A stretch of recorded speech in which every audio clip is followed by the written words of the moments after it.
ইতিমধ্যে আগে 2 নম্বর বউ ঝামেলা করেছে, এখন 3 নম্বর বউ আদালতে মামলাও দিয়েছে। আমি খালি চিন্তা করি এমনি নাস্তিকরা সুযোগ খোঁজে, আর এরকম মৌলবী কিছু থাকলে নাস্তিকদের সামনে মাথাই পুরো জাতির নত করে ছাড়বে। দাদাদের আমলে নানাদের আমলে 2 বিয়া 3 বিয়া এগুলো খুব একটা আহামরি ব্যাপার ছিল না, অনেকেই করেছে। কিন্তু এই জামানায় এই ব্যাপারটা নিয়ে রীতিমতো 3য় বিশ্বযুদ্ধ শুরু হওয়ার পরিস্থিতি তৈরি হয়েছে। এখন যারা একাধিক বিয়ে করে আল্লাহ মাফ করুক, অধিকাংশ জাহান্নামে যাবে। বলবেন এত বড় কথা কিভাবে বললেন? কিভাবে বললাম জানেন? একাধিক বিয়ে করলে 2 বউর মধ্যে ইনসাফ করা ফরজ নাকি সুন্নত? জানেন না আপনারা? ফরজ নাকি সুন্নত? বাংলাদেশে কি হয়, হয়তো প্রথম বউয়ের চাপে দ্বিতীয়টারে ছাড়ে, ধরে দ্বিতীয়টার প্রেমে হাবুডুবু খেয়ে প্রথমটারে পুরাই আর জিন্দগি তেজপাতা বানায় ছাড়ে। এই 2টাই তো বেশি হয় সমাজে, তাই না? যার হাতে গোনা কিছু মানুষ আছে, হাতে গোনা কিছু মানুষ যারা উভয়ের মধ্যে ইনসাফ করে। আশরাফ আলী থানভী রাহমাতুল্লাহির নাম শুনেছেন? তার খানকা শরীফের মধ্যে আলাদা পাল্লা ছিল, দাড়ি পাল্লা, কারণ 2টা বিয়ে করেছিলেন। আর তিনি সবাইরে পরামর্শ দিতেন, ভাই রে ভাই, আমি একা শিকার, আর তোমরা কেউ এই কাজটা করো না। কেন? ওই পাল্লা দিয়ে মাইপা সবার হক আদায় করতেন। তারপরও তিনি বলতেন, হায় রে, এই ইনসাফ এটা মনে হয় আমার দ্বারা ঠিকভাবে রক্ষিত হচ্ছে না। আল্লাহরে খালি বলতেন, আল্লাহ মাফ করেন। কারণ হাদিসে আছে, কেউ যদি একাধিক বইয়ের মধ্যে ইনসাফ না করে, কিয়ামতের দিন যখন দাঁড়াবে, অর্ধেক শরীরে গোস্ত থাকবে না, পুরো বরবাদ থাকবে, ওই বিকলাঙ্গের মতো হাজির হবে আল্লাহর সামনে। তো এখন এগুলোকে এমন ফাইজলামি বানানো হয়েছে, এমন মৌলবীও আছে যে 9টা বিয়ে করেছে, 9টা, 1টা 2টা না, কয়টা? 2 দিন পর ধরে আর ছাড়ে, আর একাধিক বিয়ের প্রতিষ্ঠান খুলে বসেছে। কারো লাগলে যোগাযোগ করবেন, এই টাইপের প্রতিষ্ঠান আর কি। এখন পুরুষও করে, মহিলারাও করে। মহিলারা কেন করে? যে আছে নাকি কোনো সিরিয়াল কারো সাথে এভাবে বিয়ে বসার জন্যে।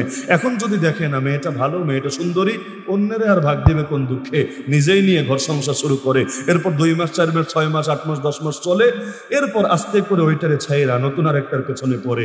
ইতিমধ্যে আগে 2 নম্বর বউ ঝামেলা করেছে, এখন 3 নম্বর বউ আদালতে মামলাও দিয়েছে। আমি খালি চিন্তা করি এমনি নাস্তিকরা সুযোগ খোঁজে, আর এরকম মৌলবী কিছু থাকলে নাস্তিকদের সামনে মাথাই পুরো জাতির নত করে ছাড়বে।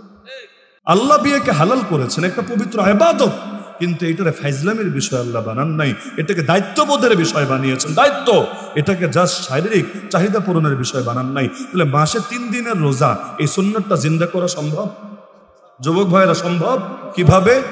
রমজানে যেমন সাহারি ইফতারের ঘোষণা দেন না মসজিদে, ভাই সাহারির লাস্ট টাইম এটা, ইফতারের টাইম এটা, জাস্ট একটা কাজ করলেই দেখবেন সুন্নাত জিন্দা হয়েছে। এক কাজ, বিশ্বাস করেন 2-4 মাস করেন, সুন্নাত জিন্দা না হলে আমারে বইলেন। আরবি মাসের 13 তারিখ আসার 2-1 দিন আগেই মসজিদের মধ্যে একটা বিজ্ঞাপনটা নাই দিবেন, উপরে হাদিসটা লিখবেন যে 3 দিন রোজা রাখে আল্লাহ টাইম, শেষ টাইম এই কয়টায়, ইফতার এই কয়টায়, সাহারি এই কয়টা, ইফতার এই কয়টা। এরপর ইমাম সাহেবকে রিকোয়েস্ট করবেন, ইমাম সাহেব আপনিও একটু মসজিদে এলান করে দেন। বললে করবে না? আগ্রহের সাথে করবে। আর যে কাজটা বিশেষভাবে করবেন, ইফতার খাবেন না, ইফতারে যে মজা, ওই মজা তো বিরিয়ানি পোলাও অন্য টাইমে কাবাবের মধ্যে বিয়ার দেওয়াতেও না, ইফতারে আলাদা মজা আছে আলহামদুলিল্লাহ। ইফতারটা মসজিদে করবেন, বাসায় না। ইফতার কোথায় করবেন? মসজিদে, লুকায় কোনায় বসে, একা না, সবাই মিলে, যেই কয়জন রোজা রেখেছেন যুবকরা এটার একটা পিকনিকের মতো বানায় ফেলতে পারেন। মানে মজা, আমরা সবাই মিলে একসাথে ইফতার করব, প্রয়োজনে গ্রিল খাবো, কাবাব খাবো, আমরা বিরিয়ানি রান্না করব, সমস্যার কি আছে? একসাথে মজা করে খাবো 3টা দিন। কোথায়? একদম মসজিদের মধ্যে। রমজানে যেভাবে ইফতার হয় না মসজিদে, এভাবে। ইমাম সাহেব বলবেন, হুজুর আজকে 5টা মিনিট পরে একটু নামাজে দাঁড়ানো যায় না? বেশি লাগবে না, 5টা মিনিট। ইমাম সাহেব শুনবে না? মুসল্লিরা মানবে না? মানবে। এখন রোজা রেখেছেন মনে করেন 10 জন, ইফতার বানান 20 জনের, যদি টাকা পয়সা সমস্যা না থাকে ইফতার বানান 20 জনের। এরপর কি করবেন জানেন? লোক টার্গেট করবেন, টার্গেট করে বলবেন, আসেন আপনি আমাদের সাথে ইফতারে বসেন। বলবে, বেটা রোজা রাখি না, ইফতার করে কি করবো? আপনি বলবেন, রোজা না রাখলে ইফতার খাওয়া নিষেধ নাকি? নিষেধ তো না, রোজা না রাখলে নিষেধ তো না। আরে বেশি আছে, আসেন না, অনেক মজা হয়েছে, সেই টেস্ট। এখন আবার জিজ্ঞেস করে রোজা রেখে টেস্ট চেক দিলি কেমনি? ওইটা বলবেন না, গ্রানেই মনে হয়েছে আর কি। আসেন একটু বসেন, একটু শরিক হন। তাহলে এভাবে জোর করে 1 দিন বসালেন, 2 দিন বসালেন, 3 দিন বসালেন। এখন তার ভেতরে একটু অন্যরকম ফিলিংস কাজ করবে কিনা? আরে পোলাপান তো ছাড়ে না, এগুলো তো আটার মতো ধরে খাওয়ায় ছাড়ে। তো যেহেতু খাই, রোজা রেখেই খাই, নিজেও খাই, আরো একজনকে বসাই। তাহলে এভাবে দেখবেন প্রথম মাসে রোজা রেখেছেন 10 জন, পরের মাসে 20 জন, পরের মাসে 40 জন, পরের মাসে 80 জন। লাস্টে দেখবেন 2-4 জন রোগী বাদে পুরো মসজিদের মধ্যে আমল জিন্দা হয়ে গেছে। বলতে পারেন আপনি বুঝলেন কিভাবে? আমার অভিজ্ঞতা আছে, আমার এখনো মনে পড়ে সেই শিক্ষকতার প্রথম জীবনেই এই সুন্নতের উপর আমল শুরু করেছিলাম। ছাত্র জামানাও করেছি, ছাত্র জামানায় তো সবাইরে কন্ট্রোলে আনতে পারি নাই, কিন্তু আমাদের অনেক বন্ধুরা আমলে এনেছে। কিন্তু শিক্ষক জামানায় যখন এটা শুরু করলাম এভাবে কৌশলের সাথে, এমন টাইমও গিয়েছে মাদ্রাসায় একটা ছাত্র, একটা উস্তাদ বাকি ছিল না, সকলেই আগ্রহের সাথে মাসিক তো রেখেছে আমি বলা ছাড়াই। সাপ্তাহিক যে রোজা সোমবার বৃহস্পতিবার, ওই আমলও অটো শুরু হয়েছে, কারণ মজা পেয়ে গিয়েছে। তাহলে এটা শুরু করা যায় না ইনশাআল্লাহ? শুরু করা যায় না ইনশাআল্লাহ?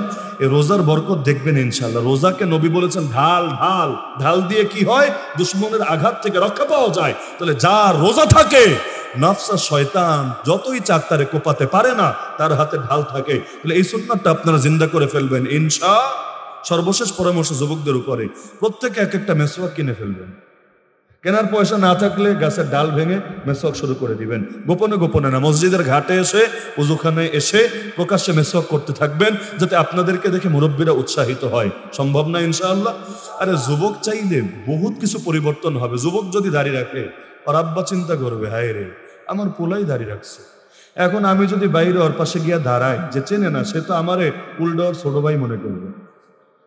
অনেকে আছে এরকম, উল্টা ছোট ভাই মনে করবে।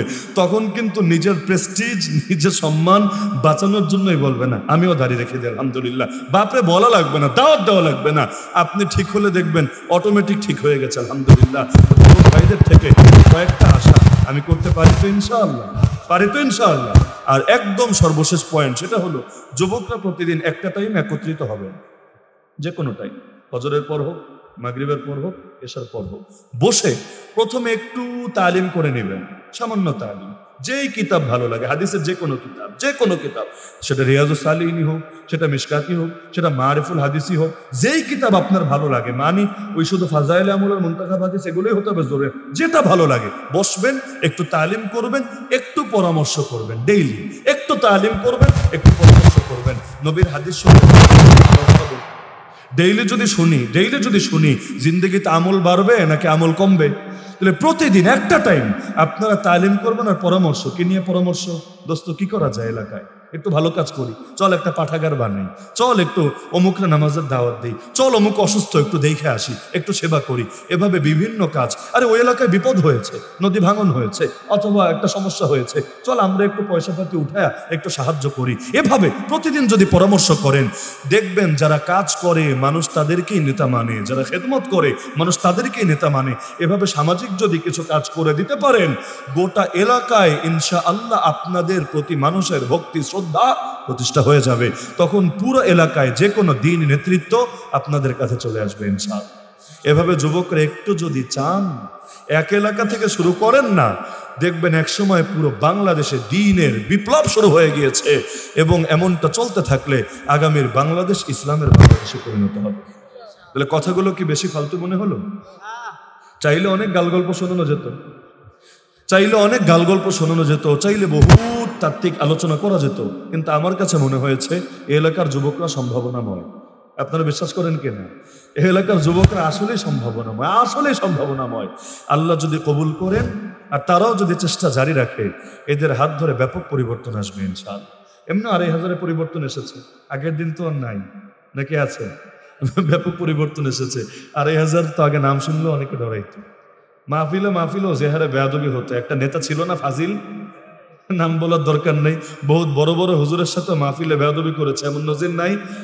আচ্ছা আলহামদুলিল্লাহ, ওই দিন তো ফুরিয়েছে, আপনাদের হাত ধরেই তো আলহামদুলিল্লাহ। তো বাংলাদেশকে তো আপনারা অর্ধেক গড়েই দিয়েছেন, বাকি অর্ধেক গড়ে যাবে যেদিন এই দেশের আকাশে কালেমার পতাকা উড়বে ইনশাআল্লাহ।